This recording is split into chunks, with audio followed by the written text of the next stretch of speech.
Entonces hacemos un breve repaso de lo que dimos la clase pasada. Total son unas poquitas pantallas y ya después así introducimos el tema nuevamente y luego continuamos. Bueno, la clase pasada arrancamos hablando de las normas de exposición contable y dijimos que los consejos profesionales de ciencias económicas, a través de las resoluciones técnicas que emiten, eh, digamos, establecen el marco general donde tienen que, donde tenemos que trabajar en la profesión. Con lo cual, tenemos normas también que tratan los distintos temas, ¿no es cierto? Evaluación, exposición, etcétera. Bueno, nosotros acá en lo que vamos a estar viendo hoy, tema de exposición contable, vamos a trabajar básicamente con tres resoluciones técnicas que son que se ocupan puntualmente de la parte de exposición. Habíamos dicho que eran la resolución técnica 8 y 9 y la 11. De la 8 era una resolución que hablaba de normas generales de exposición, mientras que la 9 y 11 hablan de normas particulares.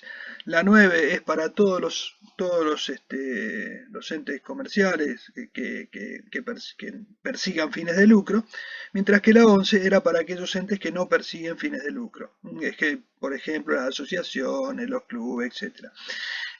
Aquí yo ahora después teníamos una pantallita donde explicábamos ese punto. Y después, bueno, hay modificaciones que se agregan a estas resoluciones, que son de la RT 16, 19 y 21, pero que, digamos, se terminan después incorporando al cuerpo de estas resoluciones 8, 9 y 11. Muy bien.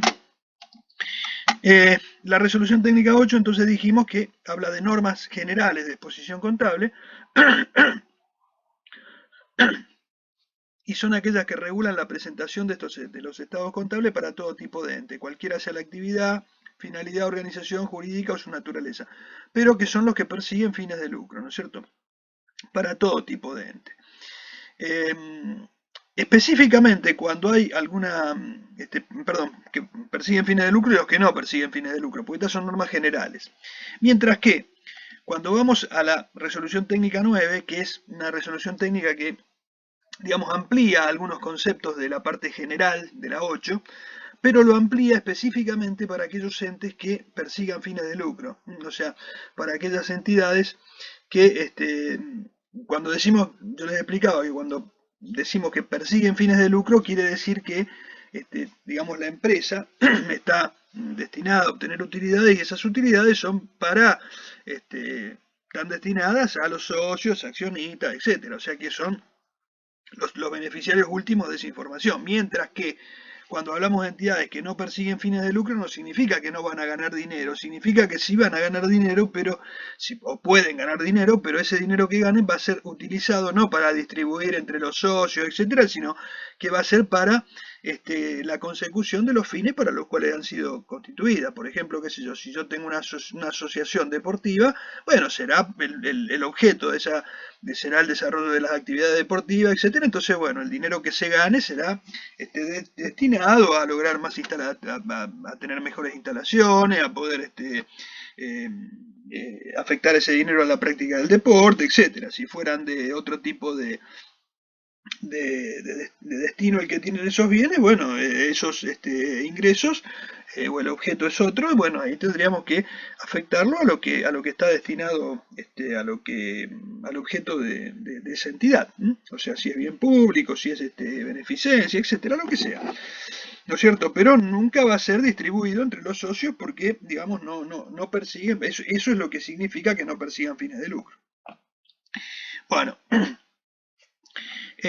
esas normas particulares que para ese tipo de entidades están en la resolución técnica número 11, que son, por ejemplo, las instituciones deportivas, clubes, federaciones, sindicatos, asociaciones profesionales, entidades benéficas y otras, qué sé yo, puede haber muchas más.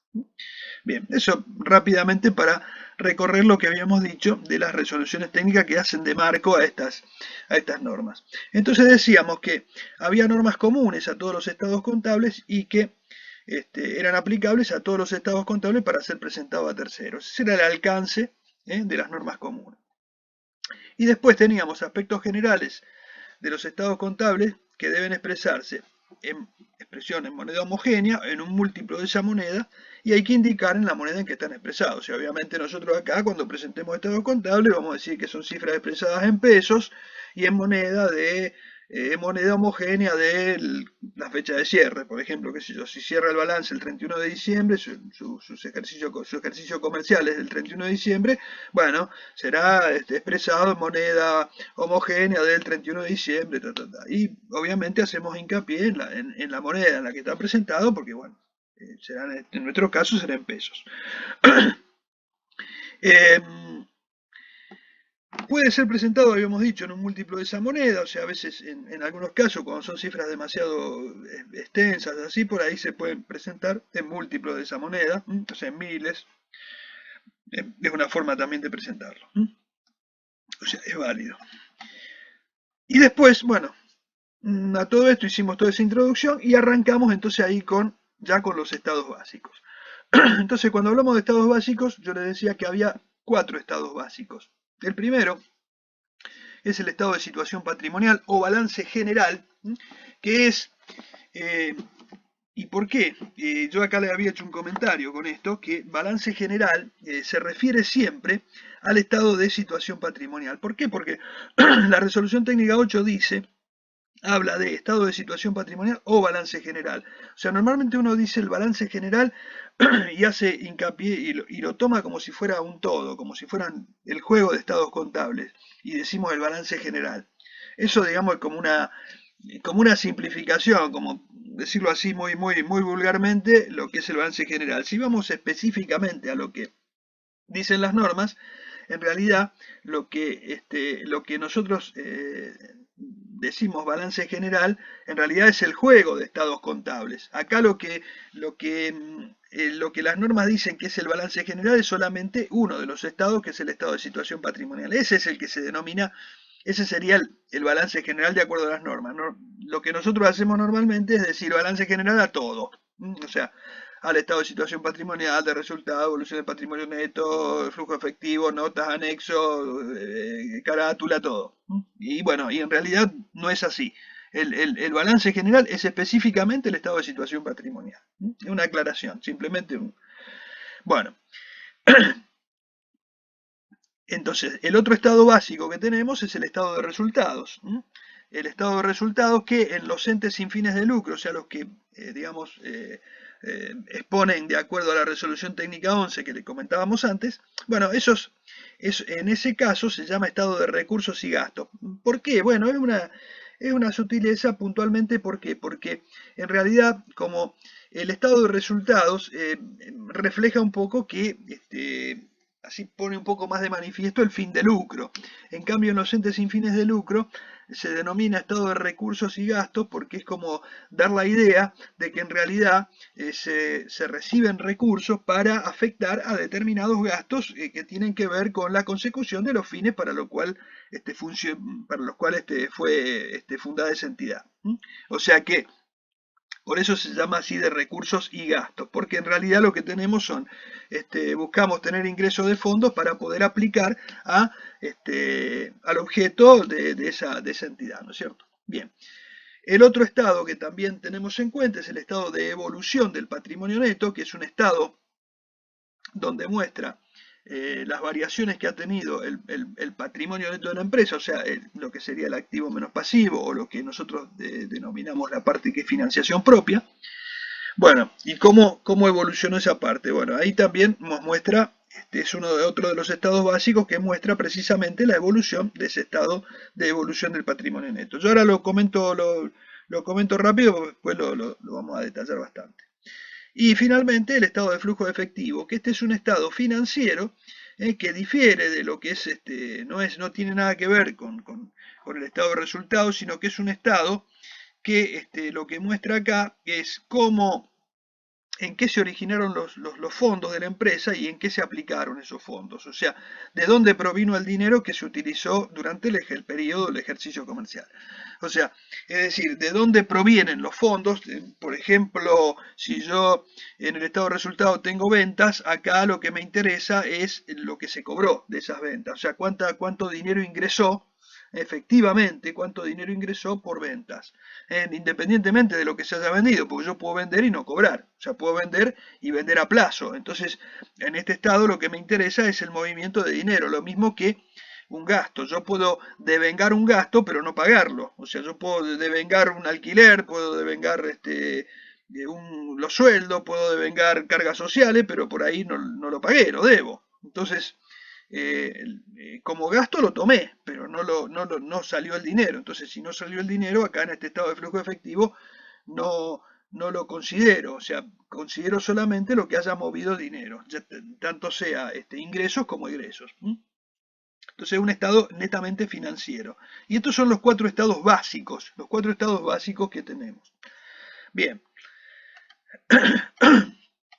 Además de esto, hay información complementaria. Como estos cuatro estados básicos tienen información de forma sintética, o sea, tienen una información sintética, es una información que lo que hace es brindar información de tipo sintético en el sentido de que yo no hago un amplio detalle de todo lo que contiene, digamos,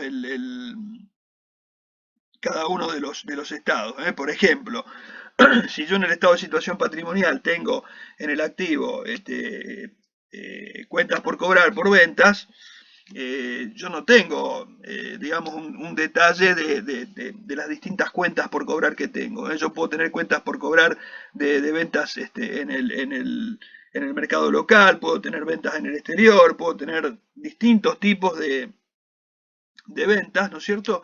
De cuentas a cobrar por ventas, y yo normalmente en el estado de situación patrimonial no voy a hacer un detalle de todo eso porque si no tendría que hacer un estado muy extenso. Entonces lo pongo en forma sintética y después aparecen en otros lugares aparece un poco la ampliación de esa información. Por ejemplo, en las notas y cuadros anexos, que son digamos, forman parte de los estados contables. Es una información que complementa a esos estados contables, pero, digamos, no lo hace en el mismo cuerpo de los estados contables, sino que lo hace por separado. De manera que, si yo, por ejemplo, tengo alguna información eh, que pueda aportar sobre esos estados, lo voy a hacer, digamos, en esta información complementaria que brindo. Por eso esta información no está incluida en el cuerpo de los estados básicos, pero forma parte de ellos, porque no está dentro de los estados básicos, sino que hay un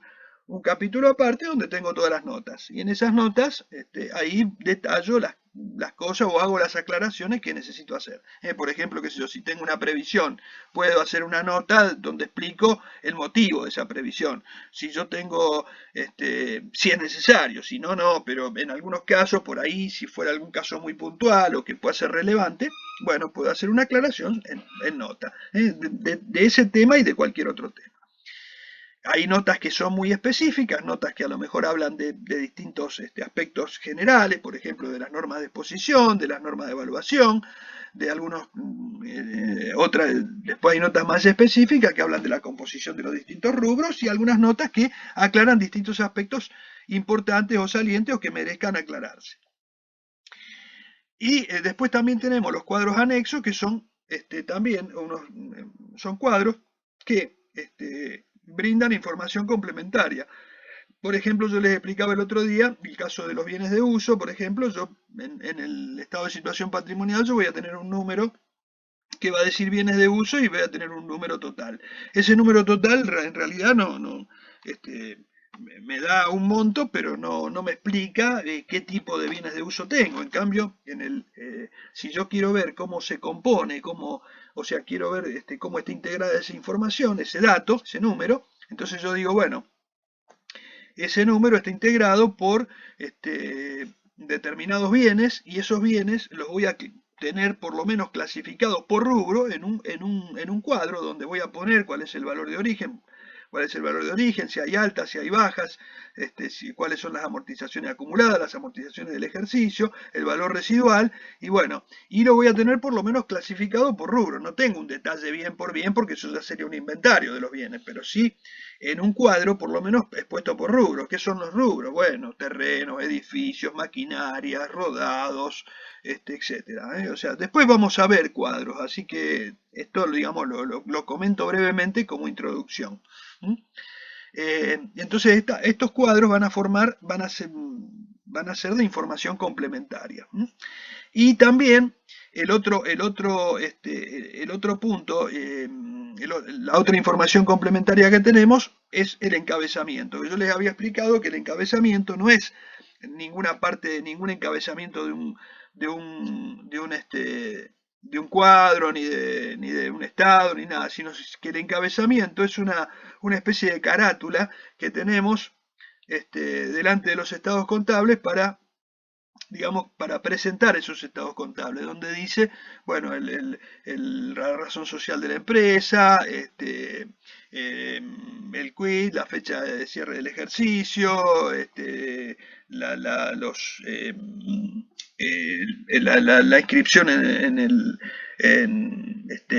la fecha de los estatutos, ¿no es cierto? Si hay modificaciones, si la fecha de inicio de su actividad o la fecha de comienzo de la actividad de la sociedad, por supuesto, bueno, después la composición del capital, o sea, cómo está compuesto el capital social, bueno, todo ese tipo de datos están en una hojita inicial, que es una especie de carátula, que es como una presentación de esos estados contables, de manera que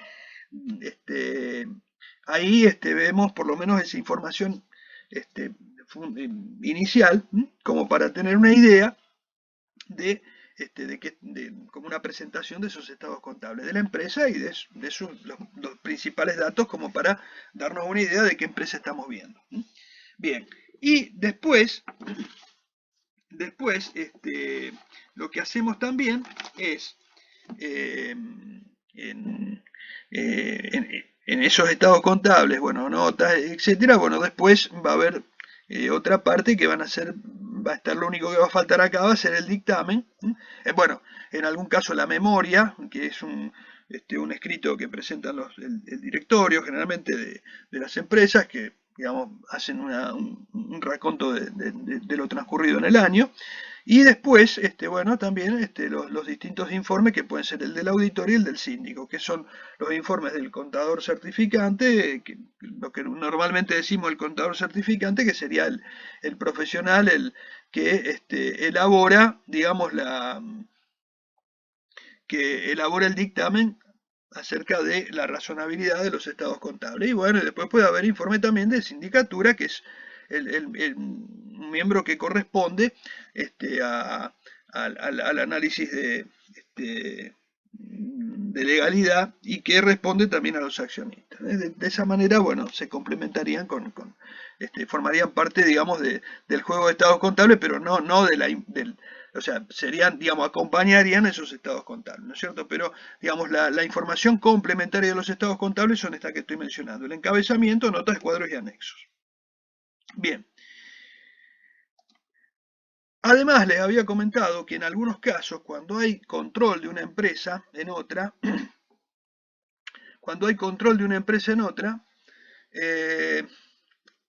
se produce, la empresa que controla a otra este, tiene que presentar estados contables consolidados con esa otra empresa. O sea, cuando una empresa tiene control sobre otra, o sea, tiene los votos suficientes para poder hacer la voluntad social en esa otra empresa, en ese caso tiene que presentar un balance consolidado. Esto es un balance, digamos, unificado entre la empresa que controla y la empresa que es controlada, de manera que se muestra un poco el conjunto económico. Y se muestra estado de situación patrimonial, estado de resultados consolidado, el flujo efectivo consolidado. No el estado de evolución del patrimonio neto, pero sí estos tres estados. Esto se los digo así a título informativo por ahora, después lo van a ver con más detalle en algún otro momento, pero ahora por lo menos para que tengamos una idea. Una sociedad, yo les decía, que era controlante de otra cuando posee participación por cualquier título, o sea, por la cantidad de acciones que sea, que le otorgue los votos necesarios para formar la voluntad social, es decir, para poder asistir a las reuniones o asambleas ordinarias y poseer más del 50% de los votos posibles. De esa manera poder hacer su voluntad. En la clase pasada dimos una pequeña explicación de esto. Luego, decimos que estados consolidados se entiende por estados consolidados de un grupo económico constituido por la sociedad controlante y las sociedades que controla ella. O sea, no necesariamente es una, sino que pueden ser varias sociedades que están controladas por esta y esta sociedad controlante hace un estado, practica un estado contable consolidado con todas las sociedades a las que controla, de manera que muestra así un balance que muestra, digamos, todo el poderío económico de ese grupo. Bien. Muy bien, nosotros habíamos llegado hasta acá y ahora vamos a continuar entonces con algunas otras aclaraciones que vamos a ver en los estados contables. Un punto importante que tenemos de los estados contables es la información comparativa. Nosotros podemos, cuando hacemos los estados contables, tenemos que comparar información. Por ejemplo, podemos comparar un ejercicio completo con el ejercicio precedente. Normalmente, cuando se expone los estados contables, se exponen el ejercicio, salvo por algún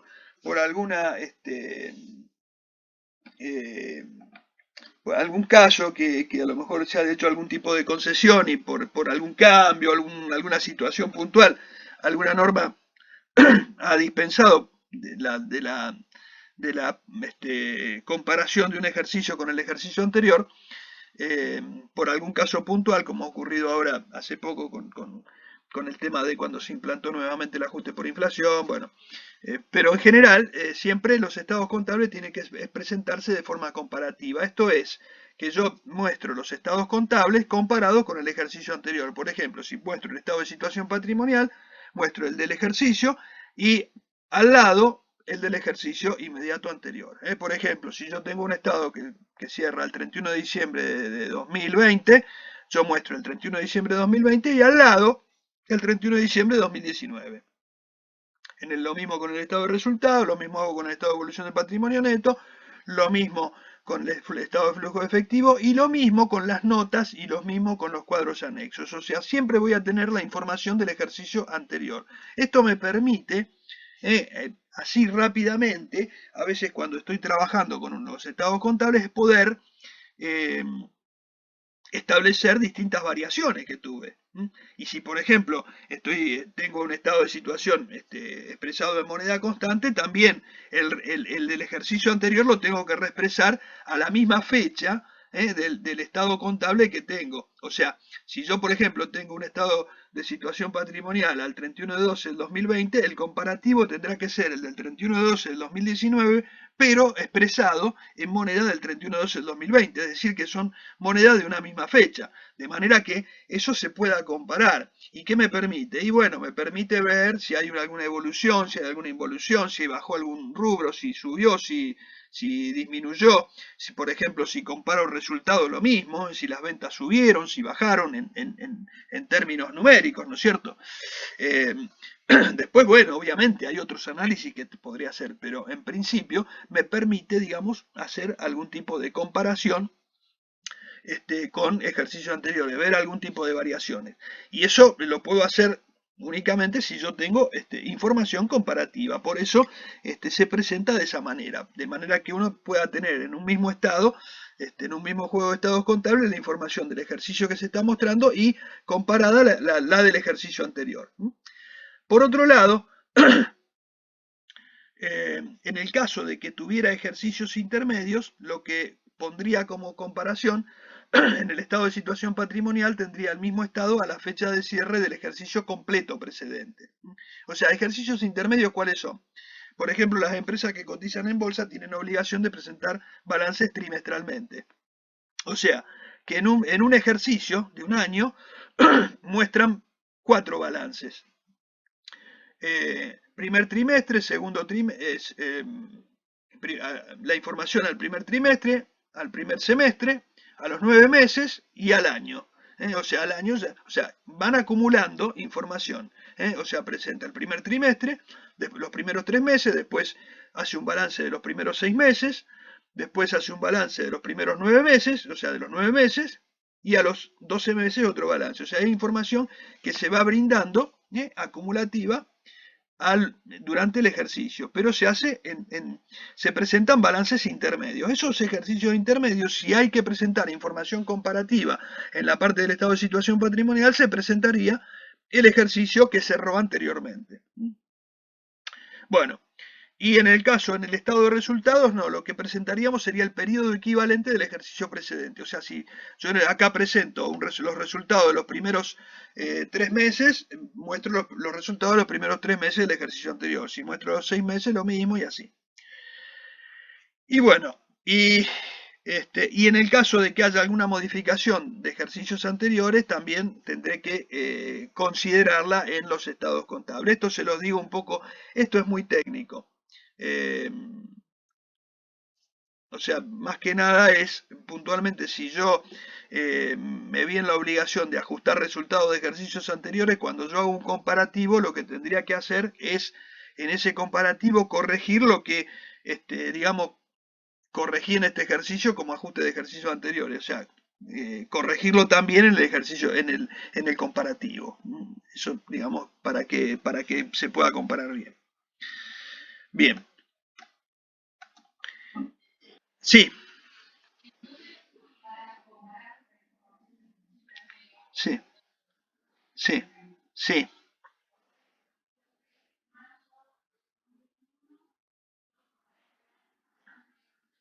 Exactamente, o sea, yo voy a tener el estado de situación patrimonial a diciembre de 2020 y el estado de situación patrimonial al 31 de marzo del 2021. En junio voy a tener al 30 de junio de 2021 y al lado como comparativo voy a tener el estado de situación patrimonial al 31 de diciembre de 2020. O sea, mantengo ese durante el ejercicio. Ahora, lo que sí tengo que ir haciendo es, si voy reexpresando, tengo que ir reexpresando siempre al cierre de cada periodo. O sea, si por ejemplo yo reexpresé al 31 de marzo, bueno, cuando presente el de junio, al 30 de junio, lo voy a tener en moneda del 30 de junio. Por lo tanto, el balance de diciembre de 2020 lo llevo a moneda del 30 de junio. Cuando hago septiembre, lo llevo a moneda de septiembre. O sea, lo voy reexpresando a la fecha en que voy poniéndolo como comparativo, ¿no?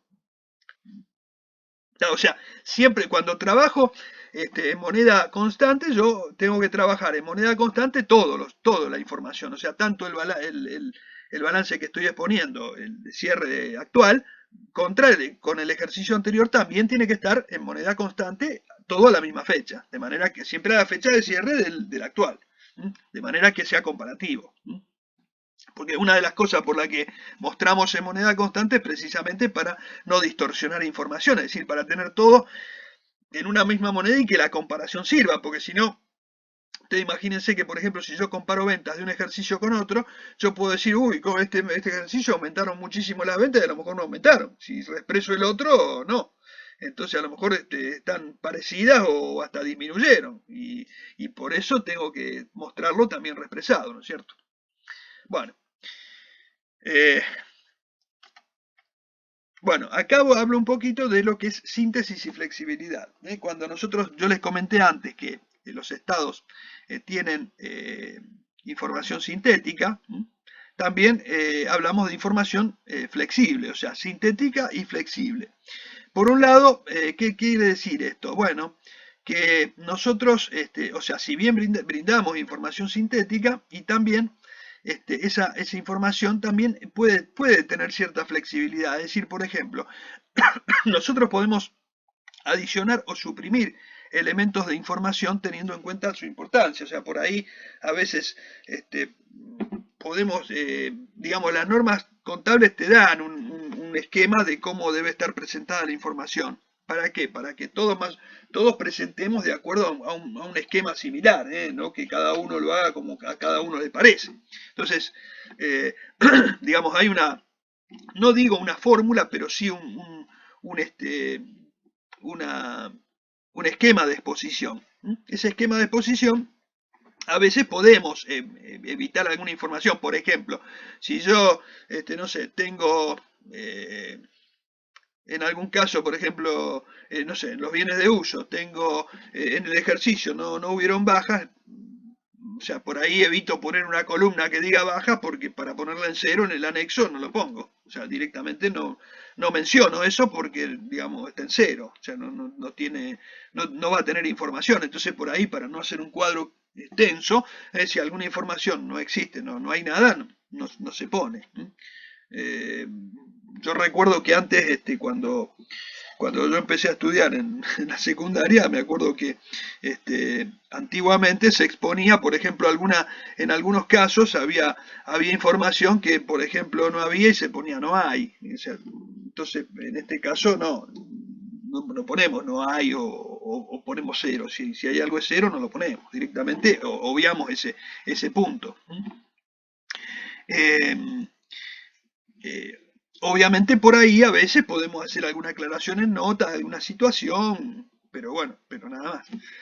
Em, Podemos introducir cambios también en la denominación, apertura o agrupamiento de cuentas, es decir, en algún momento podemos optar por hacer algún tipo de modificación, cambio, algo que a lo mejor lo mostrábamos de una manera y por ahí resolvemos exponerlo de otra, o por lo menos o hacer algún tipo de aclaración que antes no hacíamos.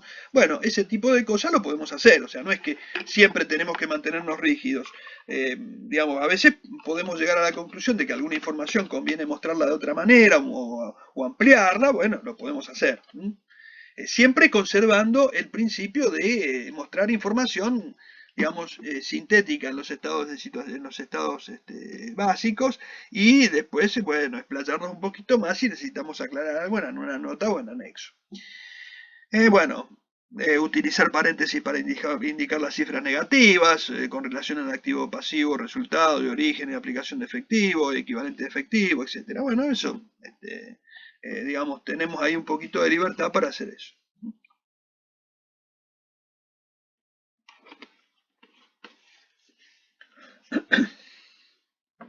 Muy bien. Un segundito.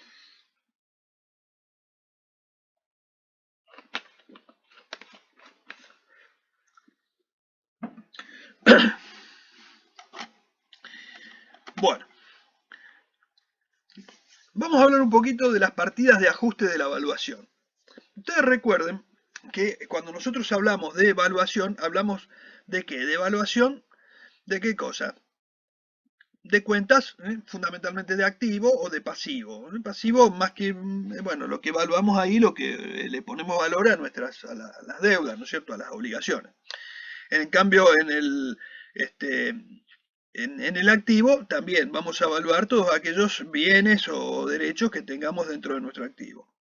Pero ¿qué pasa? Las partidas de ajuste de la evaluación son partidas que se ubican dentro del Estado y que corrigen de alguna manera esos valores. Fundamentalmente lo vamos a ver mucho en el activo. Lo vamos a ver mucho más en el activo. Por ejemplo, cuando por ejemplo nosotros tenemos cuentas por cobrar por ventas, y a lo mejor tenemos que corregir esas cuentas por cobrar porque hay algunas ventas que a lo mejor pueden resultar incobrables.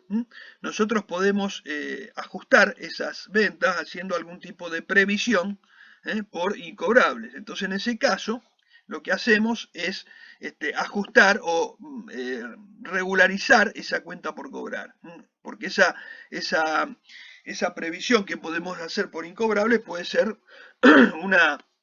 es un ajuste que hacemos en función de una situación que es que digamos no es todavía, no se concretó. Es una situación, digamos, que puede haber una probabilidad de ocurrencia, pero en base a algunos indicios que tenemos, pero no hay certeza de que eso ocurra. Por lo tanto, es una contingencia y por lo tanto lo registramos de esa manera, ajustando la evaluación, y después, si esa situación se modifica, volvemos a ajustar esa partida.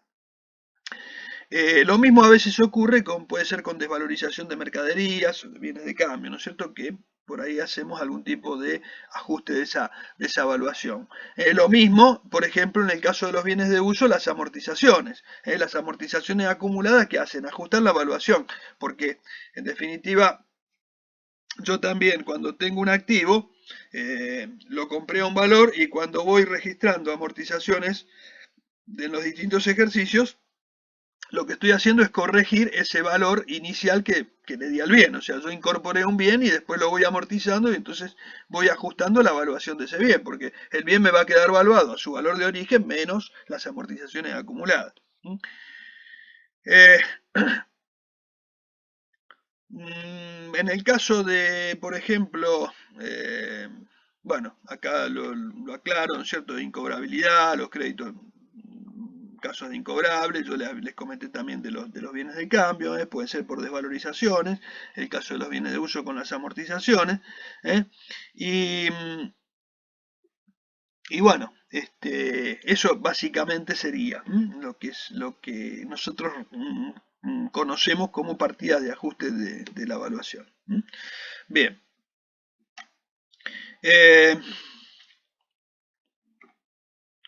Muy bien. Estado de situación patrimonial. Vamos entonces a empezar por el primero de los estados. O sea, nosotros acá mencionamos los distintos estados, hablamos de los 4 estados básicos que mencionamos acá. Bueno, ahora vamos a empezar a desmenuzar este primero, el estado de situación patrimonial o balance general. Vamos a empezar a hablar un poquito de este estado, del primer estado. Bien, ¿qué es el estado de situación patrimonial o balance general?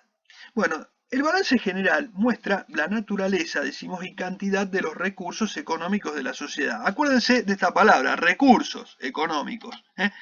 Fue uno de los primeros conceptos que dimos. Dijimos los recursos totales, la inversión total. Bueno, acá está. En el estado de situación patrimonial vemos esos recursos. Lo vemos básicamente ¿dónde? En el activo.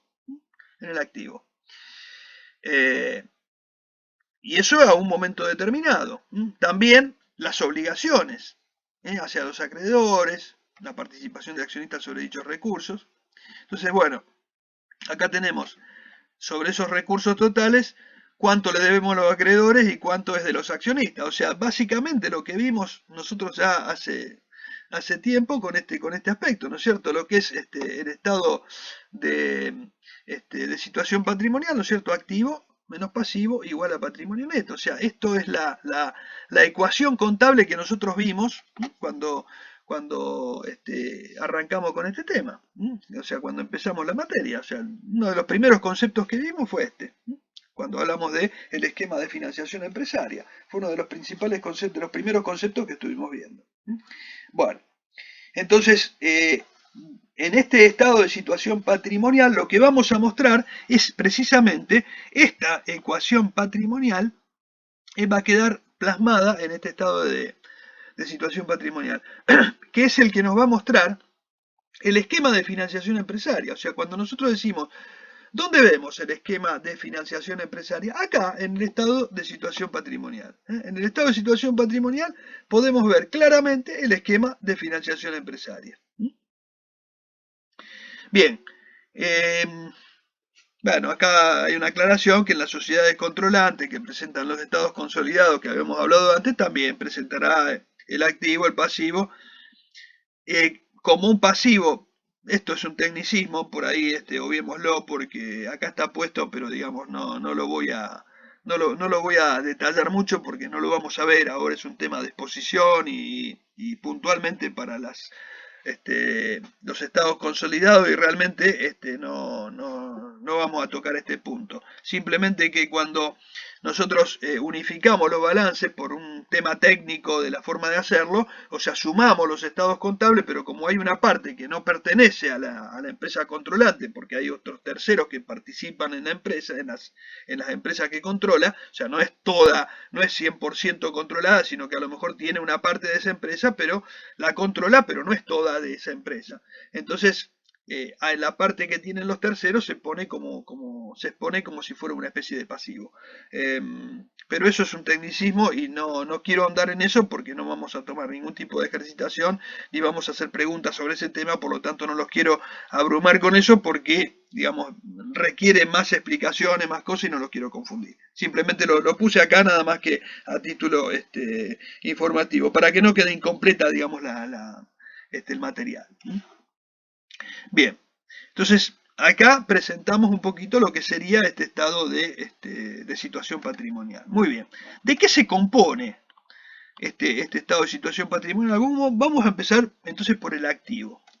Vamos a ver qué encontramos acá, cómo queda estructurado. El activo. Entonces el activo decimos que comprende todos los bienes y derechos de que es titular la sociedad y aquellas erogaciones que serán aprovechadas en ejercicio futuro. Por ejemplo, algún tipo de bien que no esté consumido, que esté a consumir.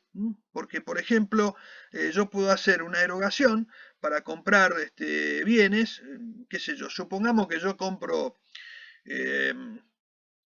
no sé, porque conseguí un buen precio, compré, no sé, resmas de papel y compré resmas de papel para 2 años.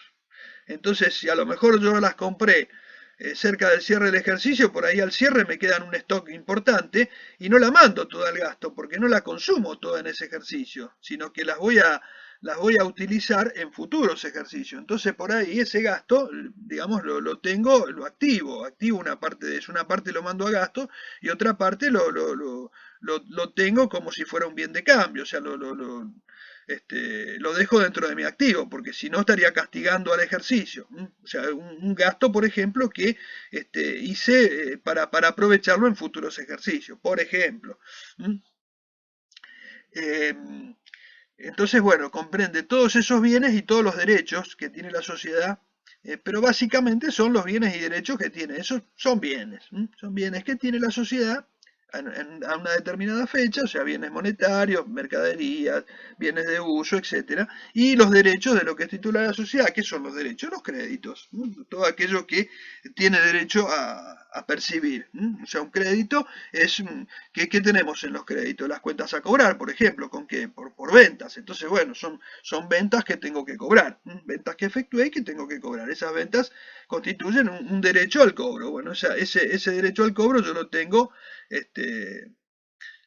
digamos, tengo esa venta registrada como una cuenta a cobrar. Bien. En el pasivo, ¿qué tenemos en el pasivo? Tenemos dos tipos. Hay dos tipos de pasivos, o sea, lo que son las deudas y las contingencias. O sea, las obligaciones ciertas, que son las deudas, y las contingencias, que son las previsiones. Las obligaciones ciertas son las deudas. ¿Por qué decimos obligaciones ciertas? Porque son exigibles. O sea, son obligaciones que a lo mejor no exigibles en este momento, por ahí son exigibles en un determinado plazo, pero que ya son deudas. O sea, por ejemplo, ¿por qué digo eso? Bueno, supongamos que yo tengo al cierre del ejercicio, tengo devengado las cargas sociales que tengo que pagar. No son exigibles al 31 de diciembre si yo cerré el ejercicio, pero a lo mejor las tengo que pagar el 10 de enero. Entonces, bueno, digamos, al cierre del ejercicio que estoy viendo no son exigibles, pero son obligaciones ciertas. ¿Por qué? Porque la debo. Porque la debo, es cierta.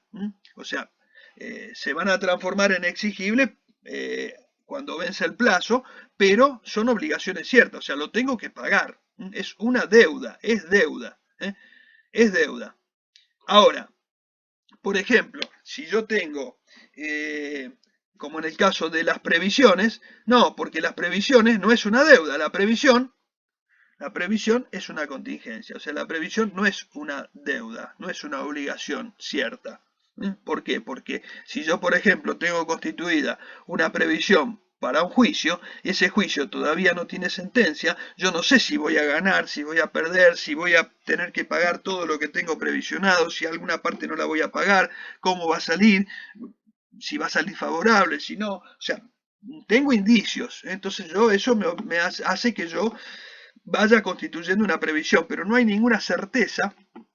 Eso no lo puedo tratar como una deuda porque no es cierto, no hay certeza de eso, simplemente es una situación, es una situación que se puede dar o no, es una contingencia, o sea, no hay una seguridad de que ese juicio se vaya a perder, por lo tanto, bueno, mientras no tenga sentencia todavía, yo lo que tengo es una previsión, es decir, esa previsión se puede llegar a convertir en una deuda futura, o sea, en un pasivo cierto, en una obligación, en una deuda, pero en otro momento. En este momento, mientras estén como contingencias, no las podemos considerar como deuda. Son pasivos, pero pasivos contingentes. Por eso, la clasificación del pasivo por su exigibilidad serían las obligaciones ciertas y las contingencias, o lo que sea, las deudas y las previsiones. O sea, decir obligaciones ciertas y contingencias es lo mismo que decir deudas y previsiones. Bien.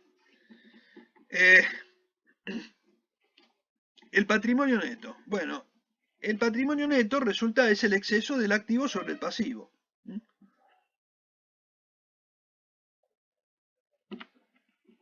Y representa la participación de los socios en el total del activo corriente, del total del activo del ente, perdón. Entonces, es la participación de los socios en el total del activo. El activo habíamos dicho que era los recursos totales, la inversión total. Bueno, esos recursos totales estaban financiados en parte por terceros, que era el pasivo, y en parte por los socios, por los socios accionistas, o sea, por los propietarios, que son los que conforman el patrimonio neto. Bueno, ese patrimonio neto entonces es digamos, la otra parte que está financiando a ese activo. Entonces el activo, si hablamos del esquema de financiación empresaria, decíamos que el activo era igual a ¿qué?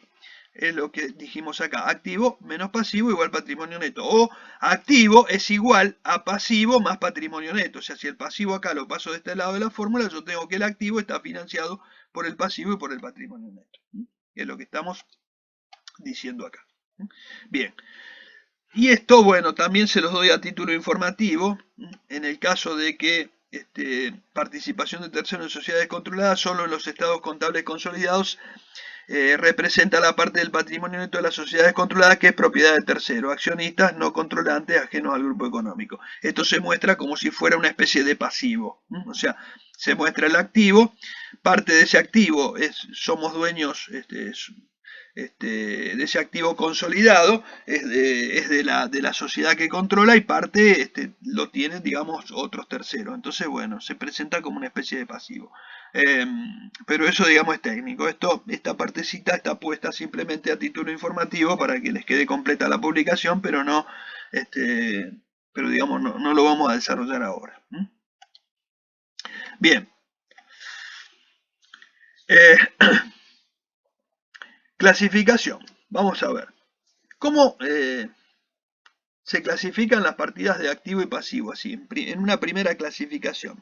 Bueno, las vamos a clasificar, tanto para el activo como pasivo, en corrientes y no corrientes.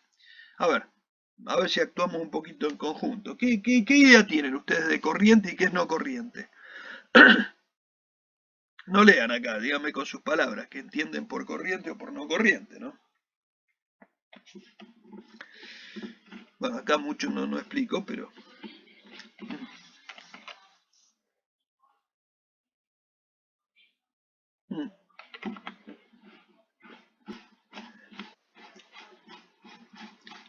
claro, que se pueden hacer efectivos durante los próximos 12 meses, partiendo del momento de cierre del ejercicio. O sea, yo estoy presentando un ejercicio al 31 de diciembre de 2020 y digo, todo lo que se puede llegar a convertir en efectivo durante el ejercicio durante el año 2021, eso se van a ser considerados activos corrientes. Por ejemplo, si yo tengo dinero en la caja, ya es corriente porque ya está, es dinero. Si lo tengo en el banco también, ya está, es dinero.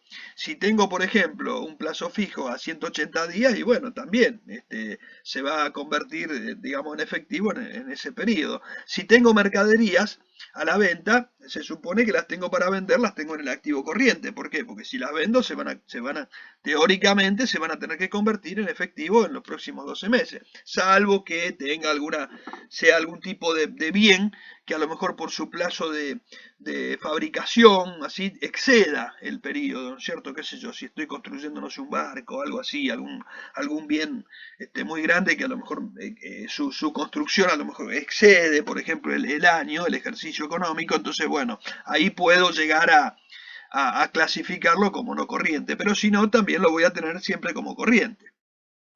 Del mismo modo, bueno, así cualquier tipo de bien, ¿no es cierto? Cualquier otra cuenta a cobrar, etcétera. Un saldo por impositivo que lo pueda aprovechar en los próximos 12 meses. O sea, siempre eso lo vamos a considerar corriente. ¿Y qué sería un activo, por ejemplo, no corriente?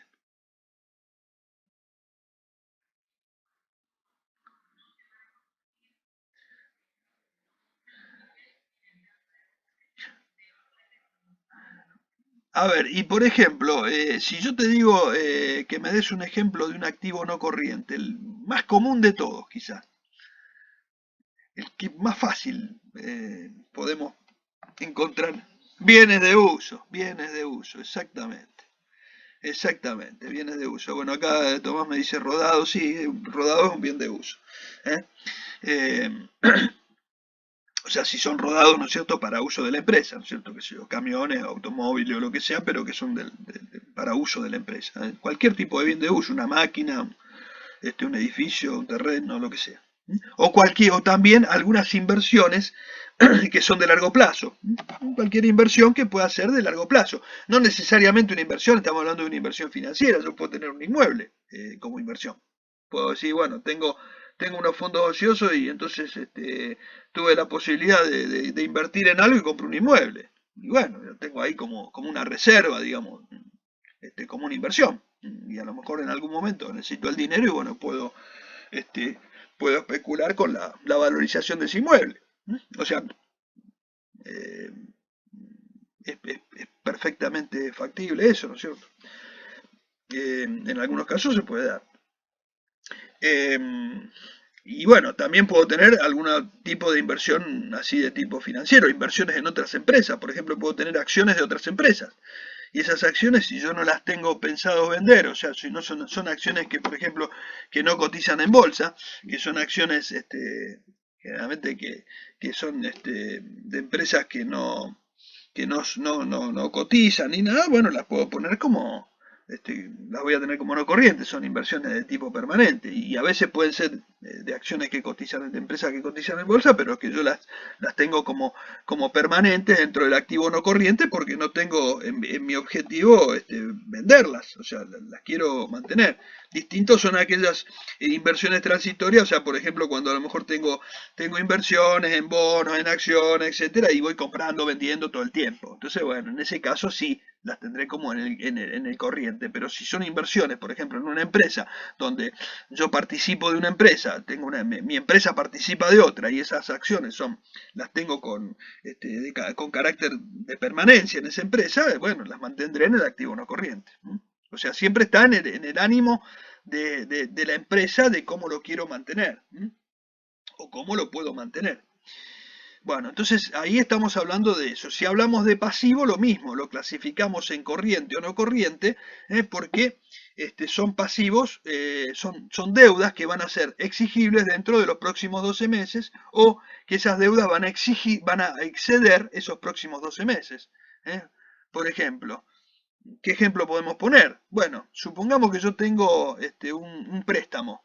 Tengo un préstamo solicitado a un banco y un préstamo a 4 años. Entonces, bueno, las 12 cuotas que vencen en los próximos 12 meses, esas van a formar parte del pasivo corriente. Las cuotas que excedan esos 12 meses, o sea, van a pasar a ser activo no corriente. Luego, en el próximo ejercicio, ya esas cuotas que vencieron ya las fui pagando, o si alguna quedó impaga, igualmente ya está como está vencida, y mientras no esté refinanciada ni nada, va a formar parte de mi pasivo corriente. Y se van a sumar todas aquellas cuotas que van a vencer en los próximos 12 meses. O sea, siempre, digamos, van a ir ingresando al pasivo corriente. Y en el pasivo no corriente voy a mantener todo aquello que exceda de los 12 meses. Lo mismo si tengo, qué sé yo, un plan de pago, una moratoria, bueno, eso también lo mismo, ¿eh? Yo tengo una moratoria con la FIP o lo que sea, bueno, y la tengo, qué sé yo, en 120 cuotas. Y bueno, las 12 cuotas que vencen en el ejercicio siguiente serán deuda corriente y las otras serán no corrientes, porque no van a ser exigibles en los próximos 12 meses. Entonces tengo que ver cómo lo clasifico.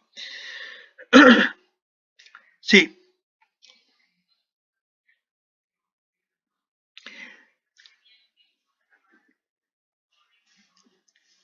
Exacto, sí, aparte en el estado sintético, de situación patrimonial sintético, vos ponés activo corriente y pasivo, activo corriente y activo no corriente.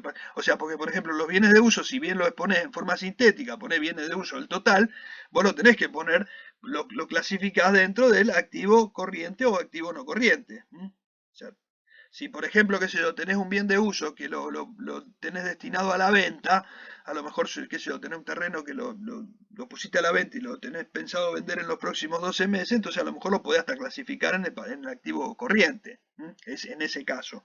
Pero eso lo haces, o sea, en el estado de situación patrimonial lo ponés. Después en nota podés hacer algún tipo de aclaración o hacer incluso algún detalle de esas deudas, ¿no es cierto? Por ejemplo, qué sé yo puedo tener dentro de mi pasivo, puedo tener deudas fiscales. Y tengo deudas fiscales en el pasivo corriente y deudas fiscales en el pasivo no corriente. Tengo un número, deudas fiscales, pero no tengo el detalle. Entonces en la nota por ahí voy a detallar cuáles son esas deudas fiscales, qué sé yo, deuda por IVA, este, por qué sé yo, impuesto a la ganancia, etcétera, qué sé yo, si tengo distintos impuestos, puedo hacer un detalle, o puedo poner, qué sé yo, planes o lo que sea, no sé, bueno, puedo hacer algún tipo de detalle de lo que yo considere relevante o importante poner, ¿no es cierto? Pero, digamos, en las notas lo que siempre hago es explayarme un poquito más, si es necesario. En algunos casos lo hago, en otros casos no. A veces, de acuerdo a lo que considere, digamos, importante aclarar. No sé si quedó contestado. Sí, sí. Bueno. Entonces, en el activo corriente, ¿cómo voy a ordenar los distintos rubros? O sea, caja y bancos. ¿En qué orden los voy a poner? Bueno, en el activo, eh, tanto corriente como no corriente, voy a ordenar todo en función decreciente de liquidez, de la liquidez global. Por ejemplo, siempre voy de los más líquidos a los menos líquidos. ¿Cuáles son los más líquidos? Bueno, los que son dinero o que se van a convertir en dinero más rápido. Por ejemplo, por eso yo primero, ¿qué ponemos? ¿Cuál es el primer rubro que aparece siempre? Caja y bancos. Es bien líquido, o sea, ese, digamos, es casi disponible, o sea, el dinero que dispongo. Después, ¿qué siguen? Y siguen algunas inversiones transitorias, ¿no es cierto? Las inversiones corrientes, por ejemplo, que pueden ser, no sé, un dinero que tengo a plazo fijo, que tengo que ser un plazo fijo a 90 días, entonces dentro de 90 días cuento con ese dinero. O sea, es un dinero que lo tengo inmovilizado transitoriamente, pero que a los 30 días o los 60 días o el plazo que tenga, o que reste del momento que lo estoy disponiendo, se me va a convertir en dinero. O sea que, digamos, en ese caso, también tiene un orden corto de liquidez. Lo mismo las cuentas por cobrar, por ejemplo, las cuentas por cobrar por venta. Yo a lo mejor doy plazo para que me paguen mis proveedores o mis clientes, pero para que esos clientes me paguen, o sea, yo le estoy dando un plazo. A lo mejor le digo, bueno, doy 30 días, 60 días, 45 días, qué sé yo, pero digamos, yo considero que en un breve tiempo lo voy a tener lo voy a disponer ese dinero. Entonces es dinero que yo lo tengo como, este, perdón, es un rubro que yo lo clasifico como corriente. Entonces, y tiene, digamos, también un corto tiempo para convertirse en líquido.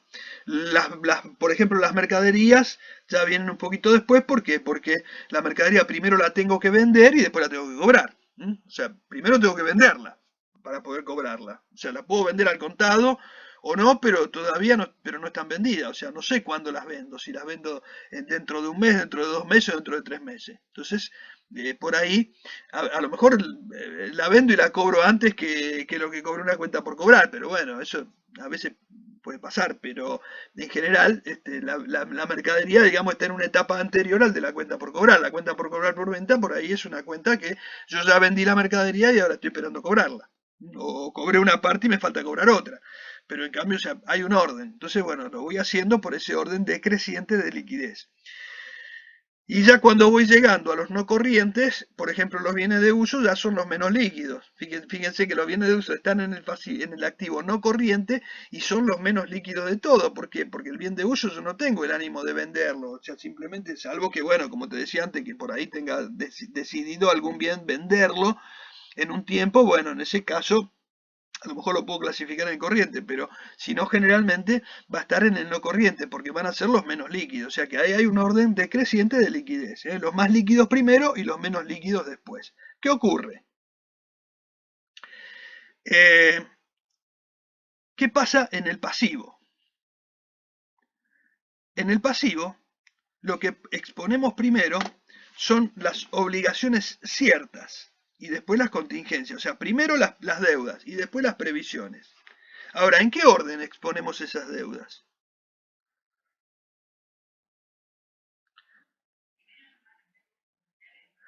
Claro, y digamos, las deudas se exponen por orden de exigibilidad, así como los activos se exponen por orden de liquidez decreciente. ¿Las deudas se exponen por orden de exigibilidad o hay otra forma de exponerlas? No, no, no.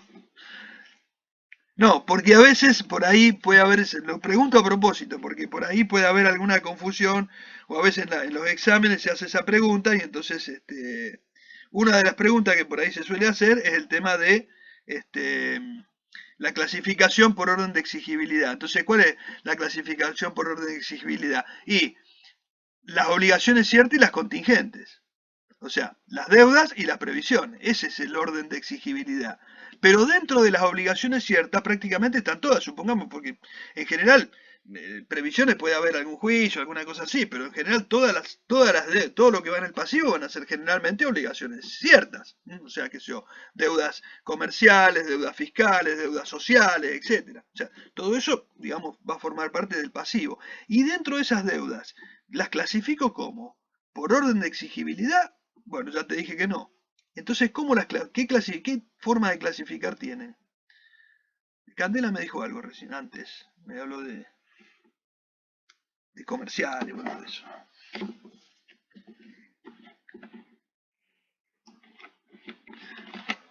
No, no, no, en realidad no tiene un orden, digamos, no es un orden digamos, decreciente de exigibilidad ni nada, sino que simplemente es un orden establecido que generalmente ponemos primero las comerciales, después las bancarias y financieras, después las fiscales y sociales. O sea, las fiscales son por impuestos, las sociales son por sueldos, por cargas sociales, etcétera. O sea, las mostramos de esa manera. Y obviamente las clasificamos en corriente y no corriente, porque por ahí podemos tener de una misma deuda un pedazo corriente y un pedazo no corriente. Que yo puedo tener una deuda fiscal donde tengo un pedazo que es corriente y otro pedazo que es no corriente. Yo tengo un plan de pago con AFIP y una parte es corriente porque vence dentro de los próximos 12 meses y otra parte no corriente porque vence después de los 12 meses.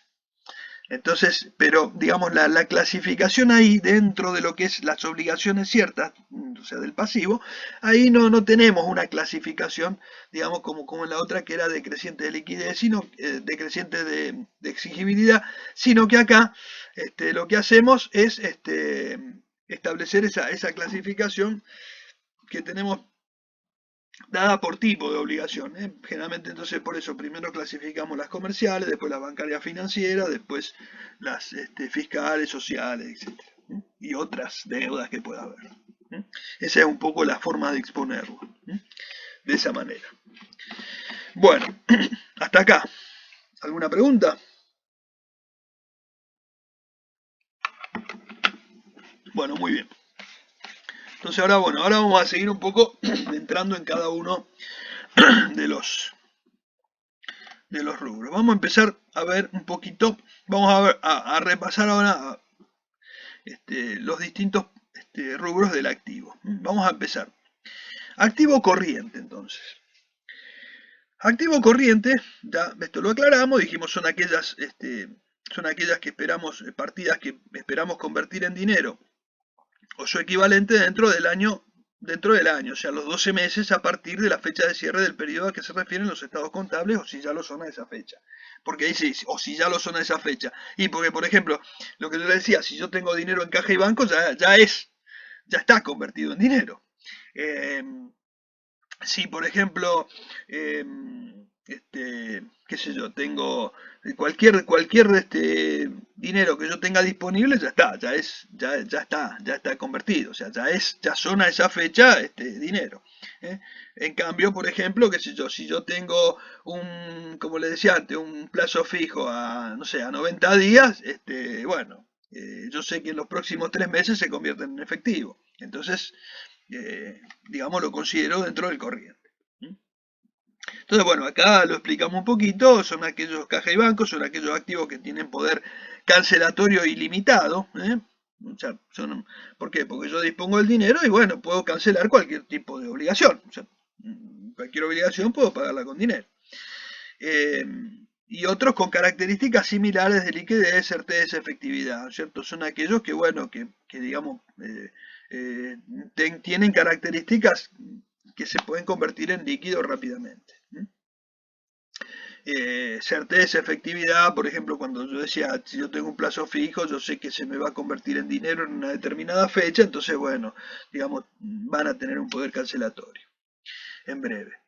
Eh, entonces, bueno, ¿qué incluye esto? Incluye el dinero en efectivo, los fondos depositados en bancos del país, del extranjero y otros valores que responden a las características antes mencionadas. Incluye, entre otras, caja, banco, valores a depositar, moneda extranjera. Por ejemplo, qué sé yo puedo tener moneda extranjera, yo sé que, qué sé yo, tengo dólares, bueno, puedo, incluso, bueno, en este momento hasta puedo cancelar en dólares, o sea que, digamos, lo puedo utilizar como medio de pago directamente, o sea que tiene el poder cancelatorio. Valor a depositar sería un cheque que puedo tener en cartera, que en realidad yo lo tendría que tener, este cheque no en caja y banco, sino estos valores a depositar los tendría que tener como, salvo que sean del día, ¿no es cierto? Salvo que sean eh, un cheque del día, que ya lo tengo listo para depositar, entonces si no lo tendría que tener como una cuenta a cobrar, porque todavía a lo mejor falta tiempo para que ese cheque esté en condiciones de ser depositado. Pero si el cheque está en condiciones de ser depositado y simplemente lo tengo en la caja, bueno, yo lo puedo usar para pagar, o sea, puedo endosar ese cheque y pagar con ese cheque, o puedo también depositarlo en el banco, pero digamos, todavía no se me convirtió en efectivo, pero lo deposito, espero, no sé, las 24, 48 horas que se me acredite el dinero y tengo el efectivo. O sea que, digamos, en lo inmediato se me va a convertir en dinero. O sea que va a tener ese poder cancelatorio. Bueno, bien. Inversiones temporarias. Son las colocaciones efectuadas, decimos, con el ánimo de obtener una renta u otro beneficio que sean susceptibles de fácil realización y no formen parte de la estructura comercial o industrial de la sociedad. O sea, son aquellas colocaciones que hacemos para, digamos, tenemos algún dinero ocioso que no lo vamos a utilizar en la comercialización o para producir o para comprar materiales, materias primas, etcétera. Y bueno, y entonces, o para comprar mercadería, por eso decimos que no formen parte de la estructura comercial o industrial de la sociedad. Y entonces, ¿qué hacemos? Ese dinero por ahí lo afectamos a alguna inversión de tipo transitorio, como pueden ser, por ejemplo, que yo, títulos, acciones temporarias, o sea, inversiones que puedo comprar en el mercado, y que, bueno, las puedo vender cuando necesito el dinero.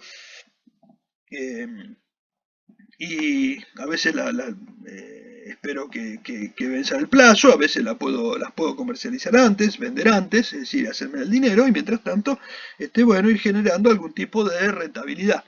O sea, una rentabilidad adicional, con un dinero que por ahí tenemos a veces ocioso y que no lo estamos utilizando en la producción o en la comercialización. Entonces, bueno, esas inversiones temporarias son las que por ahí la tenemos así como para aprovechar algunos fondos que por ahí nos están quedando, y que podemos disponer para aprovechar que a lo mejor no lo necesitamos en este momento y que, bueno, mientras tanto podemos aprovechar de hacer alguna diferencia, por esa inversión. Eh, otro activo corriente que tenemos son los créditos, o sea, serían las cuentas a cobrar. Cuentas a cobrar por venta, deudores varios, documento a cobrar, etcétera. O sea, son todas son derechos que la sociedad tiene contra terceros para percibir sumas de dinero u otros bienes y servicios, excluyendo lo descrito en otros rubros del activo, o sea, los anteriores. Pero acá estamos hablando fundamentalmente de las cuentas por cobrar, ¿no es cierto? Las cuentas por cobrar, que pueden ser las más comunes, van a ser por ventas, otras pueden ser deudores varios por otro motivo, o documentos a cobrar, que también los documentos a cobrar pueden ser por venta, etcétera, ¿no es cierto?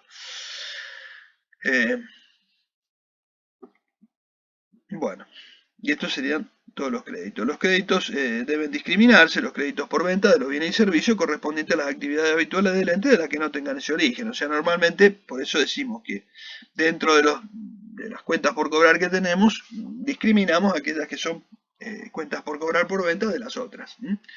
Generalmente cuando nosotros ponemos en el balance, en el estado de situación patrimonial, por ahí ponemos cuentas por cobrar o créditos, ¿no es cierto? Y entonces ahí ponemos todos y después en una nota explicamos si son créditos por venta, si son créditos por servicios, si son créditos por venta de bienes, por venta de servicios, si son por algún tipo de por algún otro concepto, o sea, siempre vamos por ahí si nos explayamos un poquito más, por ahí a veces lo hacemos en nota. En el estado de situación patrimonial, por ahí lo ponemos por un valor total.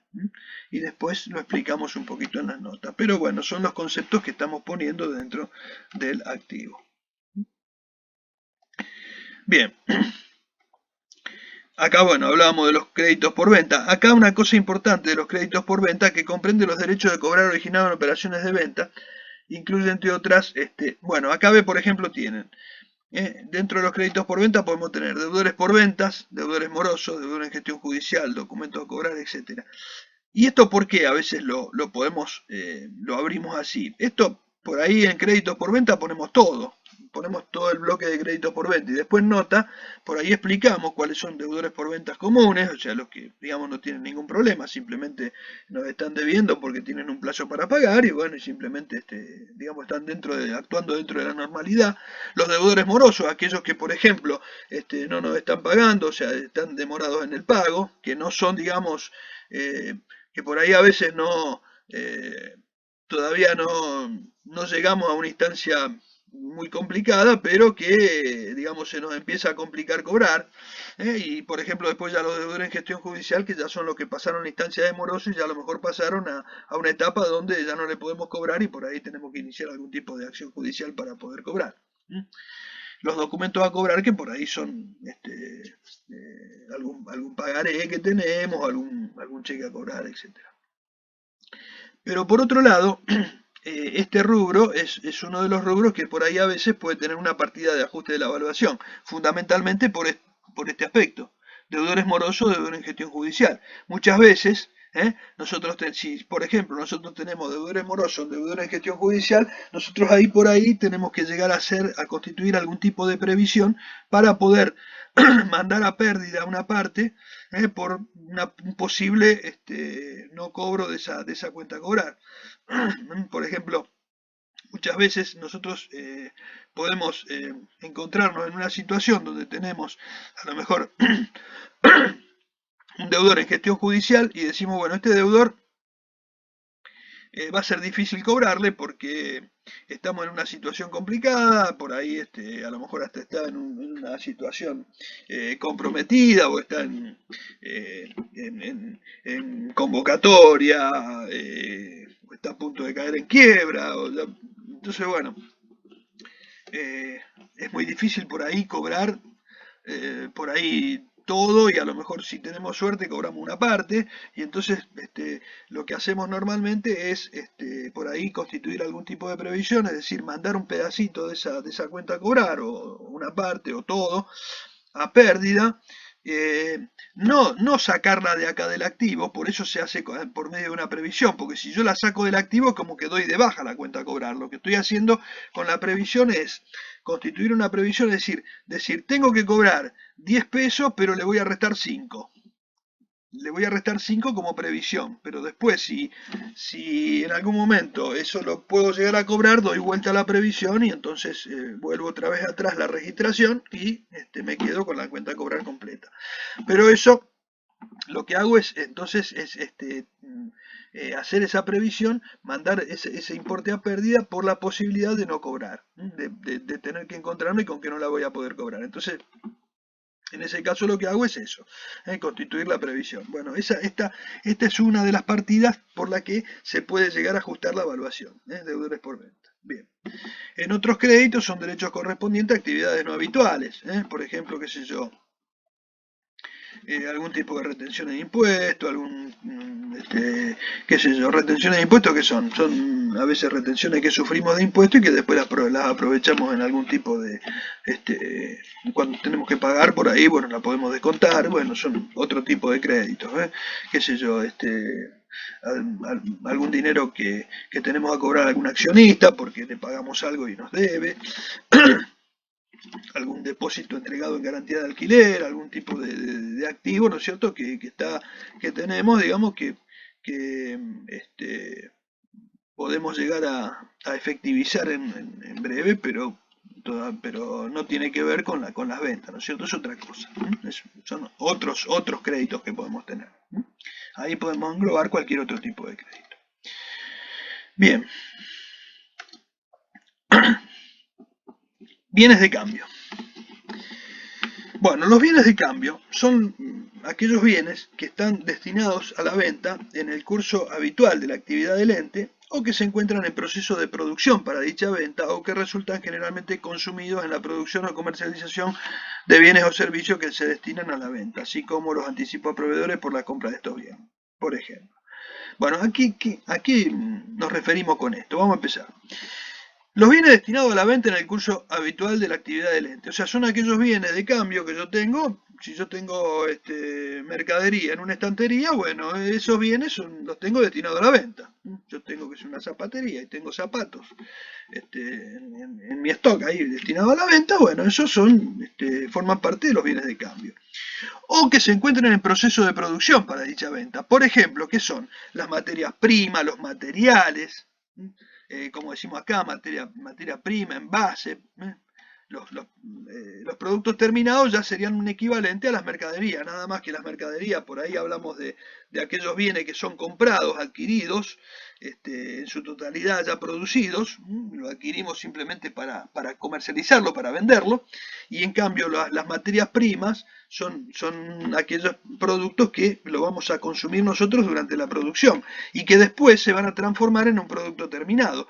Y ese producto terminado va a tener el mismo tratamiento que la materia prima, nada más que el producto terminado va a ser un bien que lo hemos producido nosotros, mientras que la mercadería es un bien que lo compramos directamente ya producido, o sea, la compramos para revender. En cambio, los productos terminados fueron producto de nuestra producción, de nuestra propia producción. Esa es la diferencia, pero, digamos, cualquiera de estos elementos está formando parte de los bienes de cambio.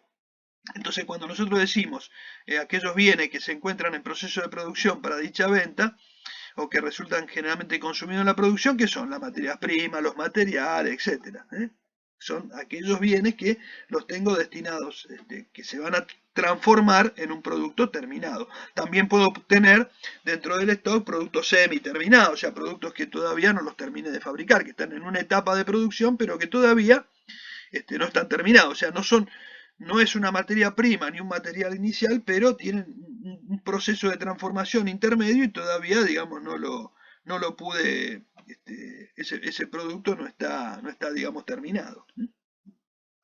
Bueno, todos estos bienes se van a clasificar dentro de los bienes de cambio. Y bueno, y acá vale la misma aclaración que hicimos para los otros tipos de activos. Los bienes de cambio yo los voy a tener clasificados dentro del activo.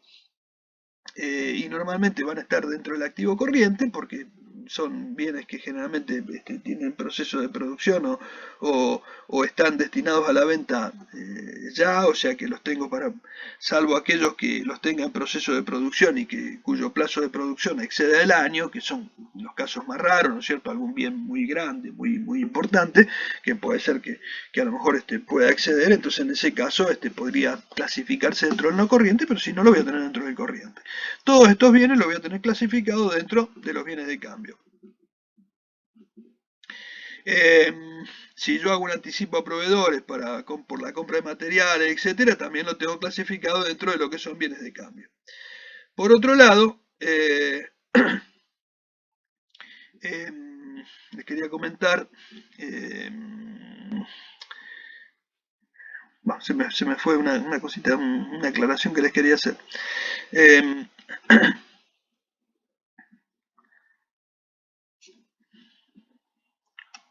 bueno, ya me voy a acordar. Eh, bueno, entonces, bueno, tenemos acá todos estos elementos que integran estos bienes de cambio. También, una cosa, también los bienes de cambio pueden tener algún tipo de partida de ajuste de la evaluación. Por ejemplo, yo puedo tener alguna previsión por desvalorización de las mercaderías, etcétera, a veces porque puede ser que me encuentre con algún tipo de bien que pueda sufrir alguna desvalorización por el paso del tiempo, puedan tener algún tipo de deterioro y entonces a lo mejor a veces hay bienes que me quedan así, o que me pasan de moda, etcétera, o que a veces sufren algún proceso de deterioro si no se venden a tiempo, y entonces por ahí puedo tener constituida algún tipo de partida de previsión para desvalorización y entonces la tengo como una partida que me baja un poquito el valor de los bienes de cambio. Lo que les decía, lo que les quería comentar, los bienes de cambio yo los voy a estar exponiendo siempre como un todo dentro del activo, ¿cierto? Pongo bienes de cambio y un total.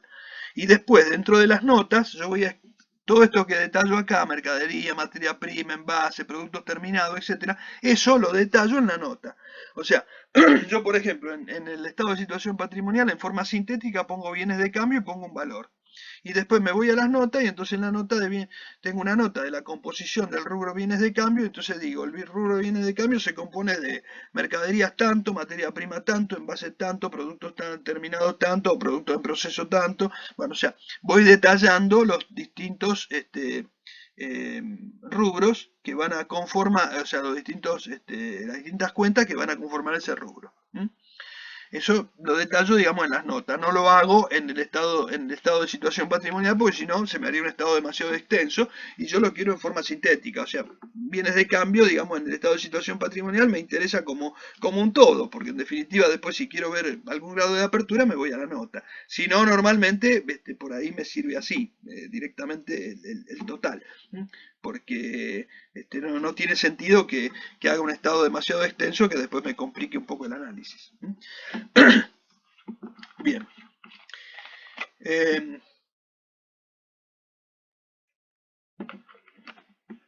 Otros activos. Bueno, se incluyen, dice en esta categoría, los activos no encuadrados en ninguna de las mencionadas.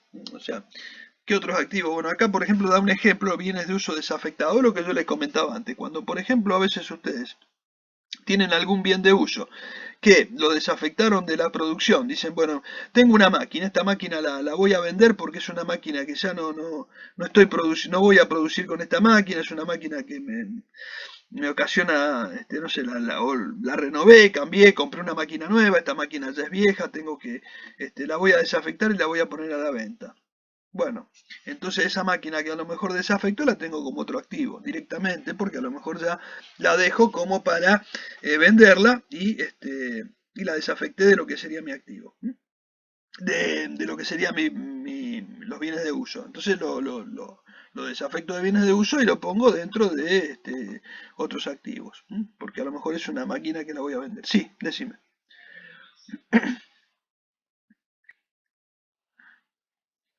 No si lo tengo en uso. No si lo tengo en uso. O sea, el valor de rezago es un pedacito del bien que no se amortiza. O sea, es una partecita del bien. Te lo explico. Claro, o sea, yo por ejemplo tengo una máquina. Yo digo, la máquina la voy a amortizar en 10 años, pero no la voy a amortizar completa. Voy a amortizar el 90% de la máquina. ¿Por qué? Bueno, porque yo pienso que al final de la vida útil amortizable, digamos así, me va a quedar un valor de la máquina que va a ser el valor que yo voy a poder recuperar si en algún momento la vendo o puedo seguir produciendo, lo que sea, para no dejar en cero, no amortizar todo y que no me quede en cero dentro del patrimonio. Entonces, bueno, esa máquina a lo mejor dejo ese 10% ahí, pero a lo mejor la máquina la uso 20 años, 25 o 30 y no importa, pero y tiene ahí un valor de rezago que quedó ahí. Pero no importa, ese valor quedó.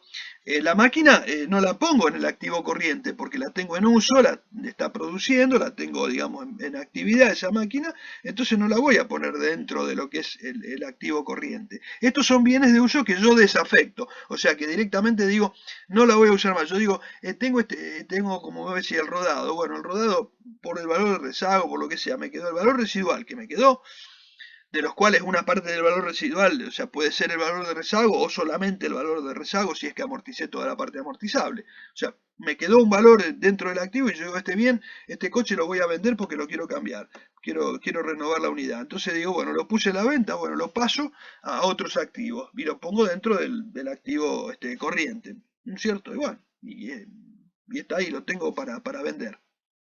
Simplemente por eso. Pero ¿por qué lo desafecté como bien de uso? Si mientras yo lo tenga como bien de uso, no importa si es el valor de rezago, el valor que sea, el valor residual que tiene, yo lo dejo dentro de bienes de uso, porque está en uso. O sea, acá es un problema de que lo desafecté. O sea, la palabra,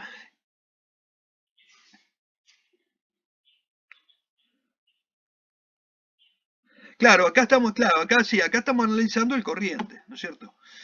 Porque eso, y porque normalmente, ¿qué pasa? Y generalmente te va a pasar eso, ¿por qué? Porque a lo mejor, si vos lo tenés en la parte no corriente, ¿dónde lo pondríamos como otros activos no corrientes? Pero a lo mejor está desafectado. Pero, salvo que vos digas, bueno, lo quiero dejar ahí, no sé, desafectado, ¿para qué lo voy a...? Claro, pero ¿por qué lo voy a dejar dentro del activo desafectado? Si tengo una máquina que no la voy a usar más, que no la quiero más, salvo que diga, bueno, no, la dejo ahí para, qué sé yo, para tener de repuesto, para, no sé, pero si es, claro, porque si es así la dejo como bien de uso, aunque la tenga de repuesto. Supongamos que la tenga de repuesto por si,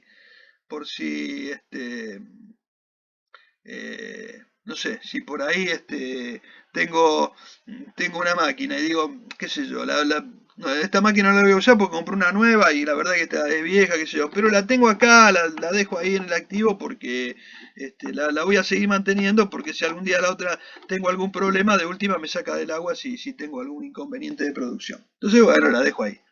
En ese caso la mantengo dentro de bienes de uso. A lo mejor no la estoy usando, pero la tengo ahí dentro de bienes de uso. Acá hablamos de bienes de uso desafectados, directamente de bienes de uso que yo me los voy a sacar de encima, o sea que los pienso vender, ya sea como al valor que sea, como chatarra, no sé, no importa. Pero digamos es un bien que yo lo desafecto y en teoría espero en algún momento poder hacerlo dinero. ¿Entendés? O sea, más que nada por ese motivo. O cambiarlo por otro, qué sé yo, o entregarlo como parte de pago, qué sé yo, no sé, usarlo para canjear por otro, no sé, pero bueno, digamos, utilizarlo, digamos, sacármelo de encima. Pero en ese caso sería eso. Es un ejemplo, simplemente. Bien, bueno, vamos a ver entonces ahora el activo no corriente, o sea, así como hablamos de aquellos activos que se iban a convertir en dinero dentro de los próximos 12 meses, tenemos aquellos que esperamos convertir en dinero después del año, o sea, después de los 12 meses a partir de la fecha de cierre del periodo al que se refieren los estados contables. O sea, si nosotros tenemos estados contables al 31 de diciembre de 2020, bueno, todos aquellos activos que se esperan convertir en dinero no en el 2021, sino después del 2021, entonces, bueno, eso serían no corrientes. Por ejemplo, ¿qué pueden ser? Y bueno, por ejemplo, los créditos. Si yo tengo una cuenta a cobrar, así como decía yo, puedo tener una cuenta, un préstamo bancario, bueno, también puedo tener una cuenta a cobrar. Supongamos que yo hice una venta de un bien y me lo pagan en cuota. Lo cobro, yo doy financiación, yo vendo, qué sé yo vendo maquinarias y doy 24 meses para que me la paguen. Fabrico máquinas y doy 24 meses a los clientes para que me paguen. Se las doy en 24 cuotas. Les cobro intereses, toda la financiación, todo lo que sea, pero digamos, la financio yo la venta, no lo hago este, eh, de alguna manera tengo una venta financiada. Bueno, en ese caso, este, yo voy a tener todo aquello que sea convertible, digamos, en dinero en los próximos 12 meses. lo voy a tener como activo corriente, pero lo que se exceda esos 12 meses lo voy a tener como un activo no corriente. Bueno, bueno, del mismo modo, puede incluir también deudores varios, documentos a cobrar, etcétera, siempre que excedan, digamos, esos 12 meses de lo que estamos hablando, ¿no? Entonces, bueno, siempre que excedan los 12 meses van a formar parte de ese activo no corriente. Bien. A ver.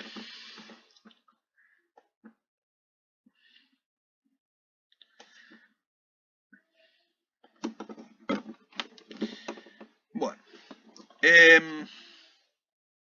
Créditos por ventas. Bueno, créditos por ventas, acá son, digamos, de la misma manera, acá, o sea, acá hablamos de créditos en general, ¿no es cierto? Acá los créditos por venta, bueno, vale la misma aclaración que hicimos antes, los deudores por venta, deudores morosos, gestión judicial, documento a cobrar, etcétera.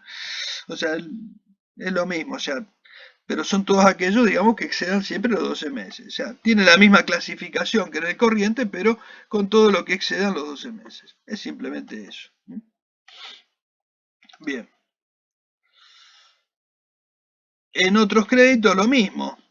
Y lo mismo con los bienes de cambio. O sea, siempre, o sea, las mismas acá se va a repetir un poco el cuadro. Va a estar en el no corriente porque son aquellos que se espera que se realicen dentro de los 12 meses posteriores al cierre de ejercicio. O sea que en todo caso exceden el año. O sea, pusimos acá lo mismo porque en realidad no hay diferencia. Lo único que excede. O sea, es más raro. Generalmente es raro que yo vaya a tener en el no corriente bienes de cambio. Es raro. Es raro que tenga un crédito. Puede ser que alguno pueda tener. En casos que sean empresas como les decía, hagan algún tipo de financiación, etcétera. Puede haber algún crédito no corriente, etcétera. Pero bueno, digamos, pueden ser muy puntuales. Los bienes de cambio, ya les digo, es bastante raro, salvo que tengan algún proceso productivo muy especial, donde a lo mejor tengan plazo donde se exceda mucho el año. Pero son esos casos puntuales. En general, no pasa. En general, siempre los bienes de cambio lo van a ver casi en todos los balances que miren, casi siempre lo van a encontrar dentro de los corrientes. Bueno. Dentro del activo no corriente, bueno, tenemos eh, la participación permanente en otra sociedad. Es decir, si una empresa tiene inversiones en otra sociedad, o sea, tiene acciones de otras sociedades, esas y las tiene con carácter permanente, es decir, con el ánimo de permanecer con esa inversión, no esas inversiones transitorias que generalmente son las acciones con cotización que se compran y se venden en bolsa, y entonces son ese tipo de acciones que se negocian simplemente como una inversión transitoria, ¿no? Cuando una empresa tiene participación en otra, tiene acciones de otra empresa, y las tiene con el ánimo de estar, digamos, de invertir en esa empresa y quedarse dentro de esa empresa, o sea, participar de esa empresa y tener una participación de carácter permanente. Por eso decimos, la denominamos participaciones permanentes en otras sociedades o inversiones permanentes. Son aquellas inversiones donde la empresa decide invertir en otra sociedad y bueno, tiene una parte de esa sociedad y la tiene. No es que la tiene para comprar y vender, sino que la tiene como para invertir con un carácter permanente. Bueno, ese tipo de inversiones que se tienen sobre otras sociedades, bueno, en ese caso las clasificamos dentro de ese activo no corriente. En el caso de otras inversiones, también lo mismo. Por ejemplo, qué sé yo, un inmueble que tenemos en alquiler, por ejemplo. O sea, qué sé yo, la empresa a lo mejor fabrica repuestos de automóviles, pero tiene un inmueble, tiene, qué sé yo, un galpón que lo alquila. Bueno, eso, digamos, no es un bien de uso, porque no es un bien que lo tiene para producir. O sea, no es una maquinaria, no tiene que ver con la actividad normal de la empresa. Simplemente es un bien que lo compró para invertir y bueno, transitoriamente, a lo mejor mientras no lo utilice y no lo necesite, bueno, lo tiene alquilado. Es decir, le sobraban unos pesos, tenían unos pesos ahí ociosos que no lo iba a usar en su producción, etcétera, y entonces, bueno, lo que hizo es ese bien, alquilarlo, por ejemplo. Y entonces, bueno, de esa manera obtiene alguna pequeña renta. Ese bien se clasifica como una inversión, como otras inversiones, como inmuebles de inversión, pero no, digamos, y están dentro del activo no corriente porque no están, digamos, destinados a la venta en lo inmediato, o sea, se van a utilizar, los va a tener, digamos, con carácter de permanencia. Bien. Bueno, los bienes de uso, obviamente acá tenemos, son, digamos, los activos no corrientes por excelencia, que son los bienes de uso, ¿no es cierto? Son los que más comúnmente van a ver dentro de los bienes de uso. Y acá están un poquito lo que yo les explicaba eh, antes, que se detallan en el anexo de bienes de uso y en el estado de situación patrimonial se ponen por el valor neto de amortización, o sea, por el valor, por el neto resultante. Decimos que los bienes de uso son aquellos bienes tangibles, o sea, corpóreos, que están destinados a ser utilizados en la actividad principal del ente y no a la venta habitual, o sea, no están para vender, sino son para producir, para poder utilizar dentro de la actividad. Qué sé yo, si yo soy una empresa comercializadora, tengo, no sé, un depósito de mercadería, bueno, ese depósito de mercadería será un bien de uso, o sea, eh, y bueno, entonces ese bien está clasificado como bien de uso. Dentro de los bienes de uso se clasifican, acá hay una cosita que es muy importante, eh, que acá se incluyen los que están en construcción, en tránsito, montaje y los anticipos a proveedores por compra de estos bienes. O sea que si yo, por ejemplo, tengo un anticipo que yo destino, tengo un anticipo que yo hice a un proveedor de bienes de uso, supongamos que yo encargué que me hagan una máquina. O sea, por ejemplo, le encargué a un proveedor que me construya una máquina. Bueno, a ese proveedor yo le encargué esa máquina y le pedí, le encargué una máquina, bueno, y le hice un adelanto.